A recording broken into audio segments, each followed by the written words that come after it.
Hello అండి, నమస్కారం. ఎలా ఉన్నారు అందరూ? బాగున్నారా? మీరందరూ ఆనందంగా ఆరోగ్యంగా ఉండాలని అమ్మవారిని ఎప్పుడూ కోరుకుంటూ ఉంటాను. ఆరోగ్యంగా ఉండాలంటే ఇంటి వంట తినాలి మరి. అందుకే ఇంటి వంట తిందాం, ఆరోగ్యంగా ఉందాం.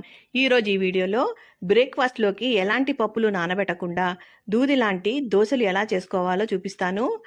దీనికి కాంబినేషన్గా కూడా 2 రకాల పచ్చళ్ళు చూపిస్తాను. ఈ దోశలు ఒక్కసారి చేసి చూడండి, మీ ఇంట్లో వారంతా మళ్ళీ మళ్ళీ చేయమని అడుగుతూనే ఉంటారు.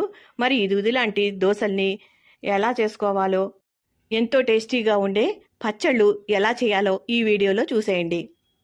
అప్పటికప్పుడు చేసుకునే దూదులాంటి దోశల కోసం ఒక గిన్నెను తీసుకొని దానిలోకి 2 కప్పుల మరమరాలు తీసుకోవాలి. వీటిని మేము మరమరాలు అని అంటాం. మరి మీరు మరమరాల్ని ఏమంటారో కామెంట్లో తెలియజేయండి. కొన్ని ప్రాంతాలను బట్టి వీటి పేర్లు మారుతూ ఉంటాయి. కొంతమంది వీటిని బొరుగులు అని కూడా అంటారు. ఇలా 2 కప్పుల మరమరాలు తీసుకున్న తర్వాత అవి ములిగేంత వరకు నీళ్లు పోసుకోవాలి. పోసుకొని ఇవి పైకి తేలుతూ ఉంటాయండి, నీళ్లు నిండుగా పోసినా కూడా. అందుకని వాటిని స్పూన్తో కానీ చేత్తో కానీ అదుముతూ ఉండాలండి, అప్పుడు నానతాయి. వీటిని పక్కకు ఒత్తిపెట్టి నీళ్ళని వంపేసి మళ్ళీ మంచినీళ్లు పోసి మూత పెట్టి 15 నిమిషాలు నాననివ్వాలి. తర్వాత మరొక గిన్నె తీసుకొని ఆ గిన్నెలోకి 1 కప్పు బొంబాయి రవ్వ తీసుకోవాలి. 2 కప్పుల మరమరాలకి 1 కప్పు బొంబాయి రవ్వ తీసుకోవాలండి. దానికి 3/4 కప్పు పెరుగు కలుపుకోవాలి. రవ్వ, పెరుగు, నీళ్లు బాగా కలిసిన తర్వాత ఈ విధంగా ఉండాలండి పిండి కన్సిస్టెన్సీ. ఈ విధంగా ఉండాలి.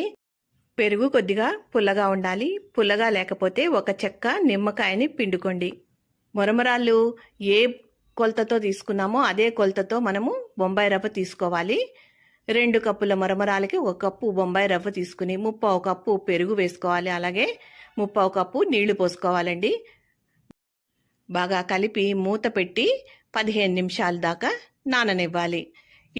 మరమరాలు రవ్వ నానేలోపు మనము పచ్చడి చేసుకుందామండి. దానికి స్టవ్ ఆన్ చేసి ఈ విధంగా ప్యాన్ పెట్టుకొని 2 టేబుల్ స్పూన్ల ఆయిల్ వేసుకోవాలి. తర్వాత 1 టేబుల్ స్పూన్ పచ్చిశనగపప్పు, 1 టేబుల్ స్పూను మినపప్పు, 1 టేబుల్ స్పూన్ ధనియాలు వేసుకుని 8 ఎండుమిరపకాయలు వేసుకోవాలి. పప్పులు ఎర్రగా వేగిన తర్వాత స్టవ్ ఆఫ్ చేసేసి ఈ పప్పుల మిశ్రమం అంతా కూడా మిక్సీ జార్లో వేసేసుకోవాలి. అదే పాన్లో 1 టేబుల్ స్పూన్ ఆయిల్ వేసుకొని 2 మీడియం సైజు ఉల్లిపాయలు చిన్న ముక్కలుగా కట్ చేసుకుని వేసుకోవాలి. అలాగే 2 రెమ్మల కరివేపాకు వేసుకోవాలండి. ఈ ఉల్లిపాయలు బాగా ఎర్రగా వేగనక్కర్లేదండి, కొద్దిగా మెత్తపడితే సరిపోతుంది. వీటిలోకి 6 మీడియం సైజు టమాటాలు చిన్న ముక్కలుగా కట్ చేసి వేసుకోవాలండి. ఈ టమాటాలు, ఉల్లిపాయలు బాగా కలిపి మూత పెట్టి మీడియం ఫ్లేమ్లో మగ్గనివ్వాలండి. మూత పెట్టి మగ్గనిద్దాం. తర్వాత చూద్దామండి. టమాటాలు మెత్తబడ్డాయండి, చాలండి. మరీ బాగా గుజ్జులా అవ్వక్కర్లేదు. ఈ విధంగా మెత్తబడితే చాలు. స్టవ్ ఆఫ్ చేసి ఈ టమాటా ఉల్లిపాయ మిశ్రమం పూర్తిగా చల్లారాలి. మిక్సీ జార్లో వేసిన పప్పులు, ఎండుమిరపకాయలు ఒకసారి బరకగా మిక్సీ చేసుకుని దానిలోకి ఈ టమాటా ఉల్లిపాయ మిశ్రమం వేసి మెత్తగా రుబ్బుకోవాలండి. ఇప్పుడు నేను చూపించే దోశల్లోకే కాదండి, మనము బ్రేక్ఫాస్ట్లో చేసుకునే ఇడ్లీ, దోశ, వడ, ఉప్మా, పెసరట్టు ఇలా ఏ బ్రేక్ఫాస్ట్కైనా ఇది చేసుకుని తినొచ్చు. మెత్తగా గ్రైండ్ అయిందండి. దీనిలోకి ఇప్పుడు నేను మామిడికాయ తురుము వేసుకుంటున్నాను పులుపు కోసం. మీరు చింతపండు అయినా వేసుకోవచ్చండి. మీరు పులుపు కోసం మీ దగ్గర మామిడికాయ ఉంటే వేసుకోండి, లేదంటే చింతపండు అయినా వేసుకొని రుబ్బేసుకోండి. ఈ పచ్చడిని ఇలా 1 గిన్నెలోకి తీసేసుకోవాలి. దీనికి తాలింపు పెట్టుకోవాలండి. తాలింపు కోసం స్టవ్ ఆన్ చేసి ప్యాన్ పెట్టుకొని 1 టీ స్పూన్ ఆయిల్ వేసి శనగపప్పు, మినపప్పు, ఆవాలు, జీలకర్ర వేయించుకోవాలి. తర్వాత కరివేపాకు వేసుకోవాలండి. పోపు వేగిందండి. గుప్పెడు కొత్తిమీర సన్నగా తరిగింది వేసుకోవాలి. అంతే అండి. వేసిన వెంటనే స్టవ్ ఆపేసి ఈ పోపుని పచ్చళ్ళలో కలిపేసుకోవాలి. అంతే అండి. టేస్టీగా ఉండే టమాటా ఉల్లిపాయ పచ్చడి రెడీ అయిపోయింది. ఇప్పుడు మనము దోశలకి పిండి రుబ్బుకుందాము. నానబెట్టిన మరమరాలి నీళ్లు పిండేసుకుంటూ ఈ మిక్సీ జార్లో వేసేసుకోవాలి. బాగా నానిపోయి చూడండి. ఇలా వేడితో మెత్తగా నలిపితే పిటిలా అయిపోతుంది. ఆ విధంగా నానిపోవాలి. మొత్తం మరమరాలన్నీ కూడా నీళ్లు పిండేసి వేసుకోవాలి. తర్వాత రవ్వ, పెరుగు నీరుని పీల్చేసుకొని బాగా నానిపోయింది చూడండి. ఈ విధంగా నాన్న ఈ రవ్వని ఈ మిక్సీ జార్లో వేసుకుని మెత్తగా రుబ్బుకోవాలి. మరీ బాగా కాటుకులా రుబ్బుకోవాలండి. ఎంత మెత్తగా వీలైతే అంత మెత్తగా రుబ్బుకోండి. రవ్వ, పెరుగు మిశ్రమం అలాగే మరమరాలు వేసిన తర్వాత ఒక ముప్పావు కప్పు వాటర్ వేసి మెత్తగా మిక్సీ చేసుకుందాం. మెత్తగా గ్రైండ్ అయిందండి. ఇంకో బౌల్లోకి తీసేసుకోవాలండి ఈ పిండి మొత్తాన్ని. ఈ పిండితో దోశలు అప్పటికప్పుడు వేసుకోవాలంటే వంట సోడా కానీ, బేకింగ్ సోడా కానీ, ఈనో కానీ వేసుకోవాలండి. లేదు అంటే 2-3 గంటలు నాననిచ్చి వేసుకుంటే బాగా వస్తాయి. నేను ఇక్కడ 1/2 టేబుల్ స్పూన్ ఈనో వేసుకున్నాను. దాని మీద ఒక టీ స్పూన్ నీళ్లు వేసి పొంగిన తర్వాత పిండిని బాగా కలిపేసుకోవాలి. అంతే అండి, పిండి రెడీ అయిపోయింది. పిండి కొద్దిగా గట్టిగా అనిపించిందండి, అందుకే ఒక పావు కప్పు నీళ్లు పోసుకుంటున్నాను. పిండి మరీ గట్టిగా కాకుండా ఇలా గరిట జారుడుగా ఉండాలండి, అప్పుడే దోశలు బాగా వస్తాయి. పెనం వేడెక్కాక ఇలా నీళ్లు జల్లి బట్టతో కానీ టిష్యూ పేపర్తో కానీ అలా బాగా శుభ్రంగా తుడిచిన తర్వాత దోశలు వేసుకోవాలి. కావలసినంత పిండి వేసుకొని కావలసినంత సైజులో అలా స్ప్రెడ్ చేసుకోవాలండి. పిండిని గరిటతో సన్నని మంట మీదే కాల్చుకోవాలి దోశని. 1 టేబుల్ స్పూన్ ఆయిల్ వేసుకోవాలండి అంచుల వెంబడి. పైనంతా పచ్చిదనం అంతా ఎగిరిపోయిన తర్వాత రెండో వైపుకి తిప్పుకోవాలి. ఈ విధంగా రెండో వైపుకి తిప్పుకోవాలి. రెండు వైపులే ఎర్రగా కాల్చుకోవాలి. అంతే అండి, దూది లాంటి మెత్తటి దోశలు అయితే రెడీ అయిపోతున్నాయి. ఇంకో దోశ వేస్తున్నాను. కావలసినంత పిండి వేసుకుని కావలసినంత సైజులో స్ప్రెడ్ చేసుకోవాలి. సన్నని మంట మీద కాల్చుకోవాలి. 1 టేబుల్ స్పూన్ ఆయిల్ అంచుల వెంబడి వేసుకోవాలండి. పిల్లలకైతే కాస్త బటర్ వేయండి, టేస్టీగా ఉంటుంది, చక్కగా తింటారు. మెత్తటి దూది లాంటి దోశలు వారు కూడా ఇష్టపడతారు. దోశలు అయితే రెడీ అయిపోయాయి. ఈ పచ్చడితో ఈ దోశలు ఒకసారి టేస్ట్ చూడండి, మళ్ళీ మళ్ళీ చేసుకుని తింటూనే ఉంటారు. ఎంత మెత్తగా ఎంత స్పాంజీగా ఉన్నాయి చూడండి. చూస్తుంటేనే నోరు ఊరుతుంది కదా, చేసుకోవాలనిపిస్తుంది కదా. మీకు కూడా తప్పకుండా చేసుకోండి. ఒక్కసారి మీరు చేసుకుని ట్రై చేసి మీకు ఎలా కుదిరాయో, మీకు టేస్ట్ ఎలా అనిపించిందో నా కామెంట్స్లో చెప్పండి. మరో దోశని ఎలా చేయాలో చేసి చూపిస్తానండి. బ్రేక్ఫాస్ట్లోకి స్పాంజీగా ఉండే దోశల్ని ఎలా చేయాలో చూపిస్తానండి. ఒకే రకం పిండితో 3 రకాలుగా ఎలా వేసుకోవాలో ఇప్పుడు నేను చేసి చూపిస్తాను. స్పాంజీ దోశలకి కాంబినేషన్గా దోసకాయ చట్నీ చేసి చూపిస్తానండి. ఎంతో కమ్మగా టేస్టీగా ఉండే దోసకాయ పచ్చడి. ఒకసారి చేసుకుని తిన్నారంటే మళ్ళీ మళ్ళీ అడుగుతారు మీ ఇంట్లో వారంతా కూడా. అంత బాగుంటుంది. మీరు చేసుకునే బ్రేక్ఫాస్ట్లకు ఏ బ్రేక్ఫాస్ట్కైనా ఇది చేసుకొని తినొచ్చండి. ఇడ్లీ, దోశ, వడ, పూరి, ఉప్మా ఇలా దేనిలోకైనా కూడా ఇది చేసుకొని తినొచ్చు. అలాగే అన్నంలో కూడా బాగానే ఉంటుంది. ముందుగా దోసకాయ పచ్చడి ఎలా చేయాలో చూద్దాం. దీనికోసం నేను ఒక మీడియం సైజ్ దోసకాయ తీసుకున్నానండి. ఇది 1/2 కేజీ కంటే ఎక్కువగా, 1/2 కేజీ కంటే తక్కువగా ఉందండి. దీని తొక్క తీసి చిన్న ముక్కలుగా కట్ చేసి పెట్టుకోవాలి. స్టవ్ వెలిగించి మూకుడు పెట్టుకొని 2 టేబుల్ స్పూన్ల ఆయిల్ వేసుకోవాలి.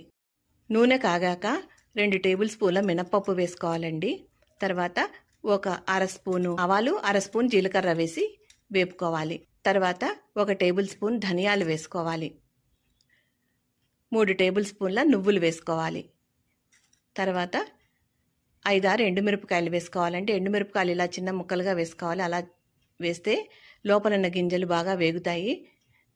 కాయలు పళంగా వేసామంటే లోపల గింజలు వేగవండి, టేస్ట్ బాగుండదు. అందుకని ఈ విధంగా గింజలను కూడా వేయించుకోవాలి. వేగిపోయిందండి, స్టవ్ ఆపేసి మిక్సీ జార్లో వేసేసుకోవాలండి. చల్లారిన తర్వాత బరకగా మిక్సీ చేసుకోవాలి. చూడండి, ఈ విధంగా మిక్సీ చేసుకోవాలి. దీనిలోకి మనము దోసకాయ ముక్కలు, దోసకాయలో ఉన్న గింజలు అన్నీ వేసేసుకోవాలి. గింజలు చేదుగా ఉంటే మాత్రం అసలు వేసుకోకండి. కొద్దిగా చేదున్నా కూడా వేసుకోవద్దు. పుల్లగా ఉంటే మాత్రం వేసుకోండి. గింజలతో మంచి టేస్ట్ వస్తుందండి ఈ పచ్చడికి, అందుకని గింజలు వేస్తున్నాను.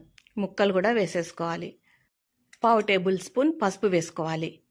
రుచికి సరిపడా ఉప్పు వేసుకోవాలి. 4-5 వెల్లుల్లి రెబ్బలు వేసుకోవాలి. మెత్తగా మిక్సీ చేశాను చూడండి, ఈ విధంగా మెత్తగా మిక్సీ చేసుకోవాలి. 1 గుప్పెడు కొత్తిమీర వేసుకుని మరొకసారి రుబ్బుకోవాలి. గిన్నెలోకి తీసేసుకోవాలి. దీనికి తాలింపు పెట్టేసుకోవాలి. స్టవ్ వెలిగించి బాణి పెట్టుకొని 2 టేబుల్ స్పూన్ల ఆయిల్ వేసుకుని 1/2 టేబుల్ స్పూన్ శనగపప్పు, మినప్పప్పు, ఆవాలు, జీలకర్ర, కరివేపాకు, పచ్చిమిరపకాయలు, 2 పచ్చిమిరపకాయలు చీలికలుగా వేసుకుని బాగా వేయించి ఈ పోపుని ఈ పచ్చడిలో కలిపేసుకోవాలి. అంతే అండి, పచ్చడి రెడీ. ఎంతో కమ్మగా టేస్టీగా ఉండే దోసకాయ పచ్చడి రెడీ అండి. ఇది ఏ బ్రేక్ఫాస్ట్లోకైనా బాగుంటుంది. ఇడ్లీ, దోశ, వడ, పూరి, ఉప్మా, చపాతీ ఇలా దేనిలోకైనా బాగుంటుంది. అలాగే అన్నంలోకి కూడా చాలా బాగుంటుందండి. ఒకసారి ట్రై చేసి చూడండి, మీకే తెలుస్తుంది. ట్రై చేసి మీకు ఎలా కుదిరిందో, మీకు ఈ టేస్ట్ ఎలా అనిపించిందో నా కామెంట్స్లో చెప్పండి. తప్పకుండా ట్రై చేస్తారు కదూ. మీకు మా వీడియోలు నచ్చితే 10 మందికి తెలియజేయండి. దోశ ఎలా తయారు చేయాలో చూపిస్తానండి. ఈ దోశలు తయారు చేయడం కోసం 3 కప్పుల మరమరాళ్ళు అయితే తీసుకోవాలండి. ఈ మరమరాళ్ళు బాగా కడుక్కుని నీళ్లు పోసుకుని ఉంచుకోవాలి. 3 కప్పుల మరమరాలకి కప్పున్నర బియ్యం తీసుకోవాలండి. రేషన్ బియ్యం కానీ ఏ బియ్యమైనా తీసుకోవచ్చు. నేను ఇక్కడ ఒక్కసారి పాలిష్ పట్టిన బియ్యాన్ని తీసుకుని శుభ్రంగా కడుక్కుని నీళ్లు వంపేసి మంచినీళ్లు పోసుకుని 4 గంటలు అయితే నానబెట్టాను. ముందుగా బియ్యాన్ని రుబ్బుకోవాలి. బియ్యము 4-5 గంటలు నానబెట్టాలండి. అలా నానబెడితేనే ఈ దోశలు బాగా వస్తాయి. ఈ విధంగా నానబెడితే పిండి మెత్తగా అవుతుంది. ఈ విధంగా కాటుకలా రుబ్బుకోవాలండి. చాలా మెత్తగా రుబ్బుకోవాలి. దీన్ని ఒక గిన్నెలోకి తీసేసుకుంటున్నాను. ఇప్పుడు ఇదే జార్లోకి మరమరాలు వేసుకోవాలండి. ఈ మరమరాలు బియ్యము రుబ్బేటప్పుడే మనం నానబెట్టుకోవాలి. బియ్యాన్ని అయితే 4 గంటలు నానబెట్టాలి, కానీ మరమరాల్ని అంతసేపు నానబెట్టక్కర్లేదు. ఇప్పుడు మరమరాలు కూడా మెత్తగా రుబ్బేసుకుని ఈ మరమరాలు పిండిని కూడా మనము బియ్య పిండిలో కలిపేసుకోవాలి. ఈ మరమరాల పిండి బియ్య పిండి బాగా కలిసేటట్టు ఈ విధంగా చేత్తో కలుపుకోవాలండి. అలా చేత్తో కలిపితేనే ఈ పిండి బాగా కలుస్తుంది. ఈ విధంగా కలిపితే పిండి కూడా బాగా పులుస్తుందండి. బాగా కలిపి మూత పెట్టేసి రాత్రంతా ఊరనివ్వాలి. మినిమం 8 గంటలు ఊరనిస్తే బాగుంటుందండి పిండి. ఫర్మెంటేషన్ కోసం రాత్రంతా ఉంచేయాలి. మూత పెట్టేసి రాత్రంతా ఊరనిచ్చానండి. ప్రొద్దుట మూత తీసి చూస్తున్నాను. బాగా ఊరిందండి. బాగా ఫర్మెంట్ అయింది. దీనికి తగినన్ని నీళ్లు పోసి రుచికి సరిపడా ఉప్పు వేసి బాగా కలుపుకుని దోశలు వేసుకోవడమేనండి. ఒక 1/2 కప్పు నీళ్లు పోసి బాగా కలుపుకోవాలండి. రుచికి సరిపడా ఉప్పు వేసుకోవాలి. ఇప్పుడు బాగా కలుపుకోవాలి. ఈ విధంగా ఉండాలండి. మరీ పల్చగా ఉండకూడదు, మరీ గట్టిగా కూడా ఉండకూడదు. ఈ విధంగా ఉండాలి.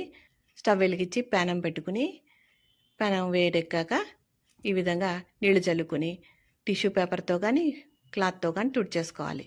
ప్యానం పైన కావలసినంత పిండి వేసుకుని కావలసినంత వెడల్పుగా స్ప్రెడ్ చేసుకోవాలి. క్యారెట్ తురుము, ఉల్లిపాయ తరుగు, కరివేపాకు, కొత్తిమీర తరుగు, పచ్చిమిరపకాయ తరుగు ఈ విధంగా జల్లుకోవాలి. తర్వాత అట్లకాడతో ఇలా అద్దితే అవి రాలిపోకుండా ఉంటాయి.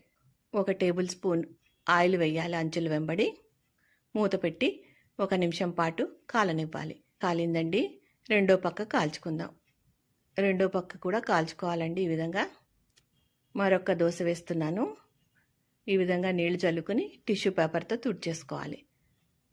తర్వాత కావాల్సినంత పిండి వేసుకొని బాగా పల్చగా స్ప్రెడ్ చేసుకోవాలి. ఇది క్రిస్పీ దోశ అవుతుందండి. ఈ విధంగా పల్చగా స్ప్రెడ్ చేసుకుంటే, కొద్దిగా మందంగా స్ప్రెడ్ చేసుకుంటే స్పాంజీ దోశలా వస్తుంది. ఇలా పల్చగా స్ప్రెడ్ చేస్తే క్రిస్పీ దోశగా వస్తుంది. అంచుల వెంబట ఆయిల్ వేసుకోవాలి. చుట్టూ కాలడానికి ఈ విధంగా పెనాన్ని తిప్పుకుంటూ కాల్చుకోవాలి. రెండో పక్క కూడా కాలిందండి. రోల్ చేస్తున్నాను. చక్కగా రోల్ అవుతుంది చూడండి. వాళ్ళ పెనం పైన నీళ్లు చల్లుకుని టిష్యూ పేపర్తో తుడిచి కావలసినంత పిండి వేసుకుని కావలసినంత సైజులో స్ప్రెడ్ చేసుకోవాలి. ఎంత పల్చగా స్ప్రెడ్ చేసుకుంటే అంత పల్చగా, అంత క్రిస్పీగా వస్తుంది. 1 టేబుల్ స్పూన్ ఆయిల్ వేసుకోవాలి. బాగా ఎర్రగా కాలిందండి. రెండో పక్క కాల్చుకుందాం. ఇప్పుడు పెనం పైన ఆయిల్ వేసుకోవాలి. వేసుకుని గరిటెడు పిండి వేసుకోవాలండి. ఇలా చిన్న చిన్నగా వేసుకోవాలి. స్ప్రెడ్ చేయకూడదండి. ఈ విధంగా వేస్తే బన్ను దోశల్లా వస్తాయి. వీటిపైన కూడా కొత్తిమీర, కరివేపాకు, ఉల్లిపాయ, క్యారెట్ తురుము, పచ్చిమిరపకాయ తురుము అన్నీ వేసుకోవాలి. ఈ విధంగా కలర్ఫుల్గా చేస్తే కనుక పిల్లలు ఇష్టంగా తింటారండి. పిల్లలకి చేసేటప్పుడు మాత్రం బటర్తో కానీ నెయ్యితో కానీ కాల్చిపెట్టండి. వాళ్ళు ఇష్టంగా తింటారు. మూత పెట్టి 1 నిమిషం పాటు కాలనివ్వాలి. ఈ దోశల్ని మనము లో ఫ్లేమ్లోనే కాల్చుకోవాలండి. కొద్దిగా ఆయిల్ వేసుకోవాలి. పైన పచ్చిదనం పోయిన తర్వాత రెండో పక్కకి తిప్పుకోవాలి. మెల్లగా రెండో పక్కకి తిప్పుకోవాలండి. 2 పక్కల ఎర్రగా కాల్చుకుని తీసేసుకోవాలి. అంతే. స్పాంజీగా బన్నులా ఉండే దోశలు పిల్లలు ఎంతో ఇష్టంగా తింటారు. తప్పకుండా వాళ్ళకి చేసి పెట్టండి. చూశారు కదా, క్రిస్పీ దోశలు, అలాగే బన్ను లాంటి దోశలు స్పాంజీగా మెత్తగా ఉండే దూది లాంటి దోశలు ఒకే పిండితో ఎలా చేసుకోవచ్చో ఈ వీడియో మీకు నచ్చింది అనుకుంటాను. ఎంతో కొంత ఉపయోగపడింది అనుకుంటాను. ఈ వీడియో కనుక నచ్చితే తప్పకుండా లైక్ చేయండి, అలాగే 10 మందికి షేర్ చేయండి. ఒకసారి ట్రై చేసి మీకు ఎలా కుదిరిందో నాకు కామెంట్స్ రూపంలో చెప్పండి. మా వీడియోల్ని మొదటిసారి చూస్తున్నట్లయితే తప్పకుండా సబ్స్క్రైబ్ చేసుకోండి. అప్పుడే మేము చేసే వీడియోలు మీకు నోటిఫికేషన్ రూపంలో వస్తాయి. మా వీడియోల్ని మీరు ముందుగా మిస్ కాకుండా చూడగలుగుతారు. స్పాంజ్గా దూదిలా ఉండే ఈ దోశల్ని మీరు కూడా ఒకసారి చేసుకొని ట్రై చేసి చూడండి. ఈ వీడియో కనుక నచ్చితే లైక్ చేయండి, షేర్ చేయండి, సబ్స్క్రైబ్ చేసుకోండి. మరో మంచి వీడియోతో మళ్ళీ కలుస్తాను. నమస్కారం. ఉంటానండి. Thank you for watching.